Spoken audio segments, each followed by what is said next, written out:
And there are ways of doing that. So in a knowledge economy, it's really critical to learn how to take advantage of customer and vendor relationships, no matter whether you're a service or you're a tangible good.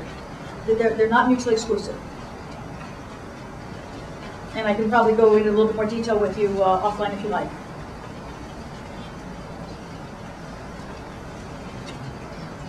What size revenue company do you start looking for before you client? What kind of revenue should a client have before he uses your service? The kind of business that I do started out with companies that had $5 million of revenue and more. I realized that companies were doing things at lower levels that were preventing them from ever getting to the point of being able to be appreciable for an institutional investor. So I decided to solve that problem. And to this gentleman's question, I created products to address those issues. And now I have products, if you ask me specifically, that address companies that have no revenue or certainly under $5 million of revenue. The real difference here is simply how much of meat you're going to want to put into the process, because it's a cost. It's a budget issue, all right? But these concepts, Jerry, are absolutely the same no matter where you are in the process. Mosaic starts out with a non-equity piece that's necessary for companies at any level. And then equity comes in three types: family and friends, angels, and institutions. That's a mosaic. You don't get all your money from family and friends. You don't get all your money from angels. You don't get all your money from institutions. It's a mosaic. So these concepts are absolutely predictable all throughout the process. And companies at all levels should use them. Please. Can you somehow tie this back to doing a first-time acquisition of a company? Are these still applicable? Yes. I had a phone call just 2 days ago from a gentleman who asked the exact same question. And I asked him about seller financing. He said, "Oh, I don't have any." And I said, "Well, asked him about a couple of other things." He was looking for $10 million. He called me back 2 days later and told me he only needed $3 million now because he got the rest of the money. Mosaic approach is a logical approach no matter what you're doing. It's all about how you're going to take that acquisition and make that future something different. And then you're going to find people for whom that is valuable. And it has to be a win-win. A lot of times when people see my book, Cash and Control, they think, oh, the investors don't like stuff on here. It's not true. To be perfectly honest, the investors are really happy that I'm out here talking about this, because the biggest problems that investors have is that entrepreneurs don't think big enough. Okay? And it doesn't really matter what size business you're in. Think of it from yourself. If you're going into the stock market and you're going to put $1 at risk, do you want that dollar to give you 10 cents return? Or do you want a home run? You want 2 or 3 times that dollar. Well, it's the same thing with an investor. It doesn't matter whether it's your brother-in-law, an angel, or an institution. And the same thing is true if it's a customer. Don't tell me about a little improvement. Make a big improvement for me. Same thing with a vendor. All right, so these are concepts that really have applicability throughout. What's the difference in the pitch to an angel versus an institution when they're looking for large amounts of money? No difference. What is it that you offer differently? Well, there are reasons why you would use an angel financing investor versus an institutional investor. And maybe that's the question that I should answer for you? Specifically, it depends on how many dollars you need. Remember we talked about the timing gap? Let me put you in a slightly different way. My philosophy on financing is that any financing you ever do has to improve your ability to do the next financing. You don't want half a bridge. That's a plan. You want to go all the way. So when you are talking about figuring out what you need in terms of your financing, you want to make sure you have deep pockets enough to do what you're doing.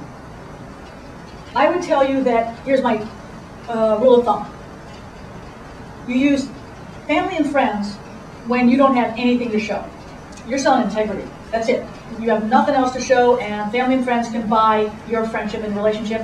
And that's a trust relationship that only comes from long relationships. when you actually have a product or a prototype, okay, if you've got you haven't got your market established, but you've got your widget, service widget or tangible widget. That's a good time to get what I call unrelated family and friends, angels. The reason I say that is because those are professionals who understand your industry and understand that you are creating a solution of value in the marketplace. They can actually see where they can solve some of your risks, or they can eradicate the risks so that they don't perceive them as serious risks, whereas a financial person on the outside would go, whoa, that's an unknown, I can't deal with that.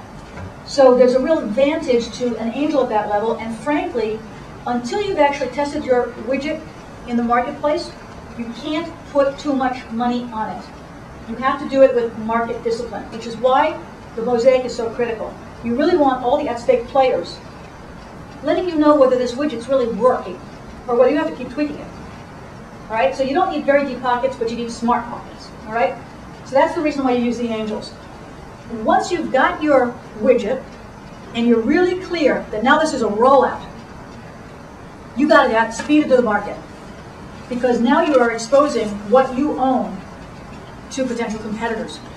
And in a world of speed, first one to market gets it. That's when you need really deep pockets, and that's institutional money. And that's good, because that's the first time that you've actually got what I would call financeability. Somebody can actually do due diligence on what you have. They can go to a customer and say, did you like it? Does it work? Do the dogs eat the dog food? That kind of thing. So those are the sequences that I would consider. Did I answer your question? Helpful. Tying to that question, what typically does an angel look for as a return, or does it vary? Does it depend on how well you sell your passion? The latter. I want you to know something. Please understand that. It is so important. It is not about what the hell an investor wants. This is your company.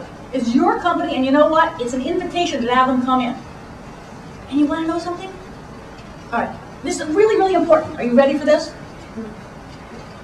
Investors can only generate interest on their money. It takes an entrepreneur to generate profit. You're the golden goose.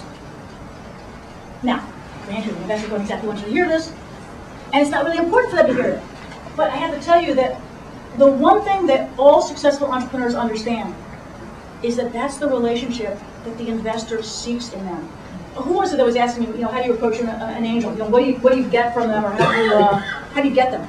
It's all about letting them see the biggest possibility. Nobody said, even when I do this with my own clients, and I said, well, okay, what's your heart of heart? When I talk to Wayne, okay, $100 million, Stefania, I can't tell it to anybody. And I said, trust me, nobody's going to put you in shackles if you don't make it. First of all, there were a couple of conditions. Number one, X number of time. Number two, X number of dollars. Number three, X number of resources, like, talent and stuff. Okay, it's got a lot of considerations in it. So, it's not like you're lying, but if an entrepreneur does not tell the world, public declaration, where you're going, nobody else can see it. That's the really one weird thing about entrepreneurs. It is so clear to us. We know what the future looks like. We may be the only ones that know what the future looks like. But we do see it so clearly that sometimes we are obtuse to the fact that nobody else sees it. And by the way, this is the reason why the brain trust is so critical. The brain trust was actually created, not for Wayne. The brain trust was created for one of my very, very first clients, who was doing something quite innovative. It was robotics for a bridge inspection. And he was an inventor. And he knew darn well he wasn't a CEO. And he said, Stefania, I need help. We already had the money, people that wanted to come